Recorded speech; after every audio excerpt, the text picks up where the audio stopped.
Excella Education Study in USA assured scholarship. Contact 9881 96666. నమస్తే, welcome to I dream. నేను Lakshmi Durga. Fibre net project కి సంబంధించి AP CID TDP అధినేత Chandrababu Naidu A1 గా ఇది చేస్తూ చార్జ్ షీట్ ఫైల్ చేయడం జరిగింది. అసలు ఈ ఫైబర్ నెట్ కేసులో ఏం జరగబోతుంది, సిఐడి చార్జ్ షీట్ ఫైల్ చేసిన నేపథ్యంలో నెక్స్ట్ ఏం జరగబోతోంది, ఇదే అంశానికి సంబంధించి ప్రస్తుతం మనతో మాట్లాడడానికి వైఎస్ఆర్సీపీ అధికార ప్రతినిధి సుందరాం శర్మ గారు ఉన్నారు. మాట్లాడదాం సార్. నమస్తే సార్. నమస్తే. నమస్తే అమ్మా. సార్, ఫైబర్ నెట్ కేసులో A1 గా చంద్రబాబు అంటే ఆయన A1 గా పేర్కొంటూ ఆధారాలు సేకరించామంటూ సిఐడి ఛార్జ్ షీట్ ఫైల్ చేయడం జరిగింది సార్.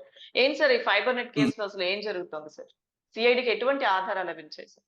అంటే యాక్చువల్ గా స్కిల్ డెవలప్మెంట్ కేసులో ఎట్లయితే చంద్రబాబు నాయుడు గారు మెయిన్ పర్సన్, ఈ యొక్క ఫైబర్ నెట్ దీంట్లో కూడా ఈ ఫ్రాడ్ కూడా చంద్రబాబు గారే సూత్రధారి. ఎందుకని చెప్పంటే మొట్టమొదటిది అసలు ఇది ఐటీ శాఖ తీసుకోవాల్సినటువంటి చూడవలసినటువంటి ప్రాజెక్ట్. కానీ ఈయన మాత్రము ఈ విద్యుత్తు, మౌలిక సదుపాయ కల్పన, తర్వాత ఏమన్నా పెట్టుబడుల శాఖ వాళ్ళ ద్వారా చేయాల్సినటువంటి దాన్ని స్వయంగా చంద్రబాబు గారి చేతుల్లోకి తీసుకున్నారు. అసలు యాక్చువల్ గా ఆయన చేతుల్లో ఉన్నటువంటిది ఇది ఐటీ శాఖ ఈయన చేతుల్లో లేదు. కానీ దీన్ని మాత్రం తీసేసుకుని ఆయనే దీనికి సూత్రధారి కింద ముందుకెళ్ళటం అనేటువంటిది జరిగింది. నెక్స్ట్, ఫైబర్ నెట్ అనేటువంటిది యాక్చువల్ గా కేంద్ర ప్రభుత్వంతో కూడా లింక్ అయినటువంటి ఒక ప్రాజెక్ట్. ఈ ప్రాజెక్ట్ అటు ఇటుగా 2000 కోట్ల రూపాయల ప్రాజెక్ట్ ది 333 కోట్లు తొలి దశ పనుల్లోనే వీళ్ళు ఆల్మోస్ట్ లూటీ చేశారనేటువంటిది, దొంగ ఇన్వాయిస్లు పెట్టారనేటువంటిది, నకిలీ ఇన్వాయిస్లు అన్నమాట పెట్టారు. చేసి కొంత సొమ్ము అటు ఇటుగా 119 కోట్ల రూపాయలని డైవర్స్ గా కానివ్వండి మొత్తం మీద ప్రజా ధనాన్ని దుర్వినియోగం చేశారు అనేటువంటిది ఒకటి. అయితే ఈ టెరాసాఫ్ట్ అనేటువంటి కంపెనీకి ఈ కాంట్రాక్ట్ ఇవ్వటం అనేటువంటిది జరిగింది. అసలు ఎవరు ఈ టెరాసాఫ్ట్ అని చెప్పంటే యాక్చువల్ గా ఈ వీళ్ళ మీద కేసులు ఉన్నాయి. ఈ పాస్ యంత్రాన్ని ఈ యొక్క సివిల్ డిపార్ట్మెంట్, పౌర సరఫరాల శాఖ వాళ్ళకి చేసేటప్పుడు వీళ్ళు సరిగా ఇది లేదు, వాళ్ళు చెప్పినటువంటి ప్రకారం కాదని చెప్పి వాళ్ళ బ్లాక్ లిస్ట్ లో పెట్టారు ఈ టెరా సాఫ్ట్వేర్ కంపెనీ. కానీ వీళ్ళు ఏం చేశారంటే టెండర్ వేసిన తర్వాత మళ్ళా కొంత పొడిగింపు చేసి ఆ యొక్క టెరా సాఫ్ట్వేర్ కి సంబంధించినటువంటి బ్లాక్ లిస్ట్ ని తొలగించేసేసి వారు కూడా టెండర్ లో పాల్గొనేటట్టుగా చేయటం అనేటువంటిది కూడా జరిగింది. అయితే దీని మీద కొన్ని కంపెనీలు, పాస్ పవర్ అనేటువంటి కంపెనీ వీళ్ళు కొంత అభ్యంతరాలు తెలియజేసినప్పటికీ కూడా, కొంతమంది అధికారులు అభ్యంతరాలు చెప్పినప్పటికీ కూడా చంద్రబాబు నాయుడు గారు మాత్రం ఒంటెత్తుపోకడుగా ఈ యొక్క టెరాసాఫ్ట్కి ఇవ్వాలి అనేటువంటి దాంట్లో ముందుకెళ్ళినటువంటి మాట వాస్తవం. అయితే ఈ ఈ ఈ బ్లాక్ లిస్ట్ లో ఉన్నటువంటి కంపెనీకి ఈ రకంగా ఇవ్వటం వల్ల ఏంటి ఉపయోగము అనేటువంటి దాని మీదనే అసలు ఇవాళ కేసు. ఎందుకని చెప్పంటే ఆయన ప్రజా ధనాన్ని దుర్వినియోగం చేయడానికి ఫస్ట్ ఆ బ్లాక్ లిస్ట్ లో ఉన్నటువంటి కంపెనీని తీసేసేయటం, రెండోది ఏమన్నా బిట్లు టెండర్స్ వేసి మిగతా కంపెనీలందరినీ కూడా పక్కన పెట్టేసి ఈ కంపెనీకి వచ్చేటట్టుగా కూడా చేయటం అనేటువంటిది చూసాం. అయితే నాకు తెలిసినంత వరకు ఈ మొదటి దశ పనులు ఒకటి ఇవన్నీ జరుగుతూ ఉంటే ఈ యొక్క మనం అందరం కూడా సెట్ ఆఫ్ బాక్సెస్ అని చెప్పాలంటే ఈ సెట్ ఆఫ్ బాక్సెస్ విషయంలో కూడా కొంత ఉన్నది. అయితే ఈ చార్జ్ షీట్ లో అది కనిపించలేదు. ఓన్లీ సెట్ ఆఫ్ బాక్సెస్ కాదు, ఓన్లీ ఫస్ట్ ఫేజ్ లో చేసుకున్నటువంటి 333 కోట్ల రూపాయలకి సంబంధించినటువంటి వాటిని మాత్రమే వాళ్ళు చేయటం జరిగింది. అయితే ఈ యొక్క మెయిన్ పర్సన్ ఎవరైతే ఉన్నారో హరికృష్ణ గారు అని చెప్పారని, ఆయన ఒక రకంగా చెప్పాలంటే మన లోకేష్ బాబు గారికి మంచి మిత్రులు అని చెప్పారని, ఆయన ఏం చెప్తే అది అలా చేశారని చెప్పారని. అసలు యాక్చువల్గా ఫైబర్ నెట్ కంపెనీలో కూడా ఆయనకి ఇంతకు ముందు డైరెక్టర్ గాను లేకపోతే దానికి తప్ప సిస్టర్ కంపెనీలో డైరెక్టర్ గాను ఉన్నారు అని చెప్పారని, ఇవన్నీ కూడా ఇవాళ ముందుకు వచ్చినటువంటి విషయాలు. అందుకనే చంద్రబాబు గారు A1, తర్వాత హరికృష్ణ గారు వీళ్ళందరినీ కూడా పెట్టడం కూడా జరిగింది.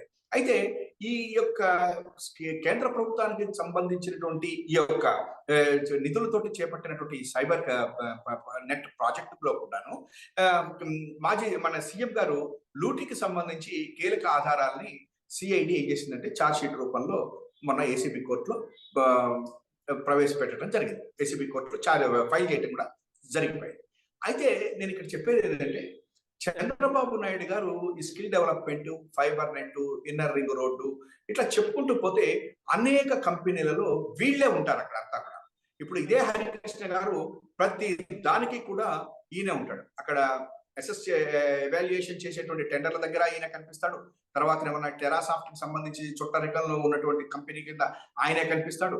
ఈ రకంగా మొత్తం అన్ని చోట్ల కూడా ఈయన చంద్రబాబు గారు వేమూరి ఆయన 2, A2, నెంబర్ A3 వచ్చేసరికి కోగంటి గారు, ఇట్లా వీళ్ళే కనిపించడం అనేటువంటి దాంతోటే మనకి కొన్ని అనుమానాలు వచ్చినాయి. తర్వాత ఇది కూడా జరుగుతుంది. దీంట్లో ఇంకో కొంత ముందుకు కూడా కనుక పోయేటట్లయితే డెఫినెట్ గా ఈ సెట్ ఆఫ్ బాక్సెస్ విషయంలో కూడా కొంత చంద్రబాబు గారికి ఇబ్బంది కలిగేటువంటి అవకాశాలు ఉన్నాయి. అయితే ఇందులో లోకేష్ గారు కూడా ఉన్నారు. అయితే లోకేష్ గారు కూడా ఉన్నారు, నేను ఎక్కడ 14లోనో ఎక్కడో A14 అనుకునేటువంటి అవకాశం కూడా లేదు. ఇవన్నీ కూడా డెఫినెట్ గా లోకేష్ కూడా పిలవచ్చు. ఈ కేసులో మరి ఏ రకంగా ముందుకెళ్తుంది సిఐడి అని చెప్పారంటే, ఒకటి మాత్రం పూర్తి ఆధారాలు మాత్రం వాళ్ళ సిఐడికి వచ్చినాయి. దాంతో చంద్రబాబు గారిని A1 కింద పెట్టి చేయడం జరిగింది. అందుకనే ఈ కేసుల నుంచి చంద్రబాబు నాయుడు గారు తప్పించుకోలేరు ఆయన. ఎందుకనంటే పూర్తిగా ఆయనే ఇరుక్కుపోయారు. ఇప్పుడు జనరల్ గా కింద ఉన్నటువంటి ఆఫీసర్లు, అధికారులు వాళ్ళు చేసేటువంటి వాటికి చీఫ్ మినిస్టర్ కి సంబంధం ఏమిటని అనొచ్చు మనం. కానీ ఇవన్నీ కూడా జరిగింది ఏంటంటే వాళ్ళ అధికారులు చెప్తున్నా కూడా వినకుండా ఈయనే చేశాడు. అక్కడ ఇంకొకటి కూడా జరిగింది. అసలు ఇప్పుడు అది ఏం చేశారంటే కరెంటు స్తంభాలకి వైర్లు కట్టడం. అసలు యాక్చువల్గా కేంద్ర ప్రభుత్వం చెప్పింది ఏంటంటే ఇంటర్నల్ భూమి లోపల నుంచి ఆ కేబుల్స్ వేయాలి అని చెప్పారు. కానీ ఈయన ఏం చేశాడంటే కరెంటు స్తంభాలకు కట్టేసుకుంటూ వెళ్ళిపోయారు. తర్వాత కొంతమందిని బెదిరించి అక్కడ ఉన్నటువంటి సిటీ కేబుల్ ఇట్లా ఉంటారు కదా, వాళ్ళందరి దగ్గర నుంచి కూడా తీసుకోవటము. ఇదంతా కూడా ఒక రకంగా చెప్పాలంటే చంద్రబాబు గారి బొమ్మ కనిపించాలి, మన పొద్దున్న లేవంగానే చంద్రబాబు గారికి కనిపించాలి అని చెప్పాలనే ఉద్దేశంతో. రెండోది ప్రతిపక్షాలు ఏవి కూడా కనిపించకుండా చేయాలి, ప్రతిపక్షాల యొక్క న్యూస్ వార్తలు ఏవైతే ఉన్నాయో అవి ప్రజలకు వెళ్లకుండా చేయాలి అనేటువంటిది ఇంకొక రకమైనటువంటి దాని ఏమంటారు ఒక ఎత్తుగడ. వీటితో పోవటం డబ్బులు ఒకటి, రెండోది పార్టీ పరంగా, మూడోది ఏమన్నా ఈ ప్రతిపక్షాలను నొక్కేయాలనేటువంటి మూడు కూడా ఈ ఫైబర్ నెట్ స్కామ్ లో ఉన్నాయి. కాకపోతే ఛార్జ్ షీట్ ఫైల్ చేసింది మాత్రం ఈ అవినీతి ఆరోపణ మీద చేయడం జరిగింది. యా సార్, ఫైబర్ నెట్ కేసుకి సంబంధించి ఇప్పుడు మరి ఛార్జ్ షీట్ ఫైల్ చేశారు.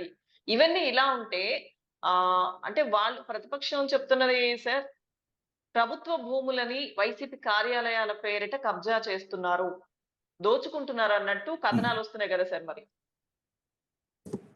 అంటే యాక్చువల్ గా ఈ ప్రభుత్వ భూములు వీటిల కబ్జాలు అనేటువంటిది ఇవాళ ఈనాడు పేపర్ లో వచ్చినటువంటి మాట వాస్తవం, మెయిన్ హెడ్డింగ్. ఎందుకంటే వీళ్ళు రోజుకి ఒక అంశం తీసుకుని చేస్తా ఉన్నారు, అయితే పొలిటికల్ పార్టీస్ కి వాళ్ళకి కావాల్సినటువంటి స్థలాల్ని అంటే పార్టీ ఆఫీసుల కోసం ఇవ్వటం అనేటువంటిది ఎప్పటి నుంచో ఉన్నటువంటి ఒక పాలసీ. అట్లాగే సుప్రీంకోర్టు కూడా నాకు గుర్తున్నంత వరకు దాని మీద ఎటువంటి పెద్దగా అభ్యంతరాలు తెలిపినట్టుగా కూడా నాకు గుర్తులేదు. కానీ చంద్రబాబు నాయుడు గారు వచ్చిన తర్వాత ఏం చేశారంటే ఈ ల్యాండ్ అలాట్మెంట్ అనేటువంటిది తెచ్చుకున్నారు. అది ఎందుకు తెచ్చుకున్నారు అని చెప్పారంటే అమరావతి మిగతా డిస్ట్రిక్ట్స్ అన్ని చోట్ల కూడా విలువైనటువంటి భూముల్ని ఒక రకంగా కాజేయాలని చెప్పనేటువంటిది ఉద్దేశం. ఎందుకంటే ఇప్పుడు జనరల్ గా అన్ని పార్టీలు ఉన్నాయి రాష్ట్రంలో, అందరికీ కూడా సంబంధించి అన్ని పార్టీలకి కూడా పార్టీ ఆఫీసులు వచ్చేటువంటి పద్ధతిలో కనుక చేస్తుంటే మనం ఎవరో ఏమనేవాళ్ళం కాదు. కానీ ఈయన అట్లా కాకుండా ఏం చేశారంటే ఒక జీవో ఇష్యూ చేశారు. ఆ జీవో ప్రకారం ఏంటంటే ఇప్పుడు ఈయన రాశాడు 33 సంవత్సరాలకి లీజుకి ఇస్తారా అని చెప్పి. యాక్చువల్గా జీవో ప్రకారం కూడా ఏంటంటే 33 సంవత్సరాల వరకు ఫస్ట్ లీజ్కి ఇస్తారు, దాని ఎక్స్టెన్షన్ అప్ టు 99 ఇయర్స్ వరకు కూడా ఉండొచ్చు. నామినల్ వాల్యూ ఎంత? 1000 రూపీస్ మాత్రమే. నామినల్ వాల్యూ 1000 రూపీస్ మాత్రమే వాళ్ళు కట్టాలి. ఆ రకంగా చంద్రబాబు నాయుడు గారు ఏం చేశారు, ఒక పెద్ద స్కెచ్ గీశారు. ఇప్పుడు ఎట్లయితే ఈ యొక్క స్కామ్ లాగా దాని ప్రకారం ఏం చేశారంటే 50% అబౌవ్ కనుక అసెంబ్లీలో స్ట్రెంత్ ఉన్నటువంటి పార్టీలు ఎవరైతే ఉన్నారో ఆ రోజున అంటే ఆజ్ ఆన్ ద డేట్ అంటే అప్పుడు రాష్ట్ర 2014-19లో ఎవరికైతే 50% అబౌవ్ స్ట్రెంత్ ఉన్నటువంటి వాళ్ళకి ఒక ఏ కేటగిరీ అని చెప్పాలి. అట్లాగే బిలో ఉండి 25 to 50 ఉన్నటువంటి వాళ్ళకి బి కేటగిరీ. దానికంటే బిలో ఉన్నటువంటి 25 కంటే బిలో స్ట్రెంత్ ఉన్నటువంటి పార్టీల ఆఫీసుకి వాళ్ళకి సి కేటగిరీ కింద చేశారు. దీంట్లో ఎంతటి ఇదంటే చంద్రబాబు నాయుడు గారు ఏ కేటగిరీలోకి వస్తుంది, ఒక్క తెలుగుదేశం పార్టీ మాత్రమే ఏ కేటగిరీలోకి వస్తుంది. వైఎస్ఆర్సీపీ రాదు, సిపిఐ రాదు, సిపిఎం రాదు, కాంగ్రెస్ రాదు, బీజేపీ రాదు, ఎవరు రాదు. ఈ రకంగా చేసేసి ఏం చేశారంటే అమరావతిలో 4 ఎకరాలు వాళ్ళకి, అంటే ఈ ఏ కేటగిరీలకు వచ్చేటువంటి వాళ్ళకి 4 ఎకరాలు అమరావతిలో భూములు. ఆ తర్వాత ప్రతి డిస్ట్రిక్ట్ లోనూ కూడా 2 ఎకరాల చొప్పున తీసుకునేటట్టుగా ఈయన ఒక జీవో తీసుకుని వచ్చాడు.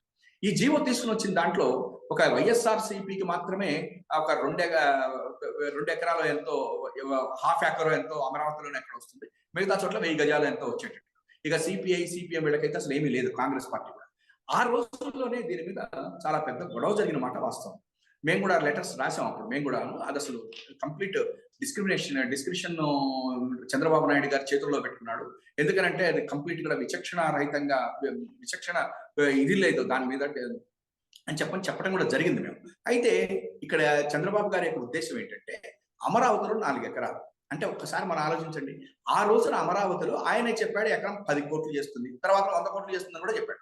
అంటే ఒక 4 ఎకరాలు 40 కోట్ల రూపాయలు పార్టీ ఆఫీస్ కింద తీసేసుకున్నాడు. అది నెంబర్ 1. ప్రతి డిస్ట్రిక్ట్ లోనూ కూడా 2 ఎకరాలు వస్తుంది.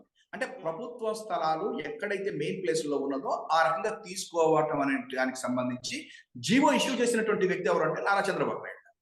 అయితే ఇవాళ రోజున అక్కడ ఆ రోజు చంద్రబాబు గారి సమయంలో ప్రైవేట్ వాళ్ళ దగ్గర నుంచి కూడా స్క్వేర్ ఫీట్ 20 రూపాయలు చొప్పున తీసుకున్నారు. స్క్వేర్ ఫీట్ 20 రూపాయలు చొప్పున ఆ రోజున తీసుకున్నాను. తీసుకుంటే ఏమవుతుందంటే మీకు ఒక ఎకరానికి వచ్చేసరికి 1.04 crore పర్ ఏకర్ ప్రభుత్వం చెల్లించింది. కానీ ఈయన తీసుకున్నది ఎంత అంటే, ఈయన లీజ్ ఇచ్చేది 1000 రూపాయలు మాత్రమే. 4 ఎకరాలు తీసేసుకున్నాడు ఎకరానికి. అంటే ఇది ఒక రకమైనటువంటి ప్రతిదీ ఫ్రాడే, ప్రతిదీ ఫ్రాడ్, ప్రతిదీ అవినీతి. ఈ యొక్క దీన్ని కూడా చేశారు. అయితే ఇవాళ ఈనాడు వారు రాసింది ఏంటంటే, అదేదో 33 సంవత్సరాలకి జగన్మోహన్ రెడ్డి గారు ఏదో చేస్తున్నట్టు, 1000 రూపాయలే కడుతున్నట్టు, ప్రజా ప్రయోజనాలకు సంబంధించినటువంటి వాళ్ళకి ఇవ్వనటువంటి వీళ్ళు తీసుకుంటున్నట్టు రాసి ఇవాళ మనందరికీ కూడా ఒకటి గుర్తు చేసింది ఏంటంటే, ఇటువంటి జీవో తీసుకొచ్చినటువంటిది తెలుగుదేశం పార్టీ. ఆ తెలుగుదేశం పార్టీ తీసుకొచ్చిన తర్వాత ప్రతి ఒక్కరికి కూడా ఇచ్చేటువంటి అవకాశం, తీసుకునేటువంటి అవకాశాలు ఉంటాయి. కాబట్టి దాని ప్రకారం వైఎస్ఆర్సీపీ తీసుకుంటే దాన్ని మాత్రం హైలైట్ చేశాడు. కానీ చంద్రబాబు గారి సమయంలో జరిగినటువంటిది హైలైట్ చేయాలి. ఇక్కడ ఇంకోటి కూడా ఉంది. మంగళగిరి, మన గుంటూరు దగ్గర ఉన్న మంగళగిరి పార్టీ ఆఫీస్ ఉంది. ఆ మంగళగిరి పార్టీ ఆఫీస్ స్థలానికి సంబంధించి పొల్యూషన్, పర్యావరణ ఇది సరిగ్గా నిబంధనలు లేదు అని చెప్పని సుప్రీంకోర్టులో కేసు రావటం, దాని మీద నోటీసులు ఇవ్వటం కూడా ఆయనకి ఉన్నది. అట్లాగే నాకు నిన్నటి దాకా చూశాను, దస్పల్లా భూములు గురించి పెద్దగా మాట్లాడాడు. వాళ్ళ దస్పల్లా భూములు ప్రైవేట్ వాళ్ళకి అయిపోయినాయి. ప్రభుత్వం సుప్రీంకోర్టులో కేసు ఇదైపోయింది, వీగిపోయింది ప్రభుత్వం తరఫున. కాబట్టి ప్రైవేట్ వ్యక్తులది. కానీ కోర్టులో ఉన్నప్పుడే నాకు గుర్తున్నంత వరకు 2001లోనే ఒక 2000 గజాలు దస్పల్లా భూముల్లో నుంచి తీసుకుని పార్టీ ఆఫీస్ కట్టేసుకున్నాడు. అంటే చంద్రబాబు గారు కనుక చేస్తే ఒకటి, చంద్రబాబు గారు కాకుండా ఇంకెవరన్నా చేస్తే ఇంకొకటి.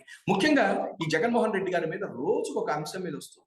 ఇవాళ ఈ పార్టీ ఆఫీసులు ఆయన కట్టుకున్నటువంటిది మాట్లాడాడు. కానీ యాజ్ పర్ రూల్ మనం తీసుకోవటం జరిగింది. ప్రభుత్వ స్థలాలనే మనం తీసుకుంటాం. ఎన్టీఆర్ ట్రస్ట్ ఎక్కడుంది? అది మీ హైదరాబాద్ లో. అది ఎక్కడుంది? బంజారా. అదే ప్రభుత్వ స్థలమే. చంద్రబాబు గారు ముఖ్యమంత్రి, చంద్రబాబు గారు ఎన్టీఆర్ ట్రస్ట్ చైర్మన్ గారు ఉత్తరం రాశారు ముఖ్యమంత్రి గారికి, ముఖ్యమంత్రి గారు ఎస్ అన్నారు. అంటే రెండు ధృతపాత్ర వినయం ఎన్టీ రామారావు గారి సినిమాల్లో చేస్తే మన చంద్రబాబు నాయుడు గారు రెండు ఆయనే చేసేసుకున్నాడు. ఇటు చైర్మన్ అటు అది చేసుకుని మరి ఇవాళ ఎన్టీఆర్ ట్రస్ట్ ఎట్లయింది? అసలు ఇంకొక ఆరోపణలు కూడా వచ్చినాయి. ఎన్టీఆర్ ట్రస్ట్ ఎల్ఎన్టీ వాళ్ళకి ఇచ్చాడు చంద్రబాబు నాయుడు గారు కన్స్ట్రక్షన్ కి అని అప్పుడు ఆ రోజుల్లో ఆరోపణలు వచ్చినాయి. అది నిజం అబద్ధం మనకు తెలియదు. అంటే ఏంటి, ఆయన చేసిన ప్రతిదీ కూడా అవినీతి. ఆ రకంగానే ఇవాళ మన మీద రాశాడు. మా వైఎస్ఆర్సీపీ తీసుకుంటున్నటువంటి పార్టీల యొక్క దీని మీద రాశారే తప్ప నిజానికి అది ఆయన ఇచ్చినటువంటి జీవో, ఆ జీవో ప్రకారమే ప్రభుత్వం వస్తుంది. లేదంటే చంద్రబాబు గారు చెప్పాలి ఆ జీవో క్యాన్సిల్ చేసేయండి, నేను కూడా వెనక్కి ఇచ్చేస్తానని చెప్పాలి. అంతే కదా. నువ్వు తీసుకొచ్చినటువంటి జీవో మేము ఇవాళ ఇంప్లిమెంట్ చేస్తుంటే అది చేయడానికి వీల్లేదు, మీరు తీసుకోకూడదు, నేను ఒక్కడే తీసుకుంటాను అనేటువంటిది కుదరదని చెప్పాను నేను అనుకుంటున్నాను. Thank you sir. Thank you so much.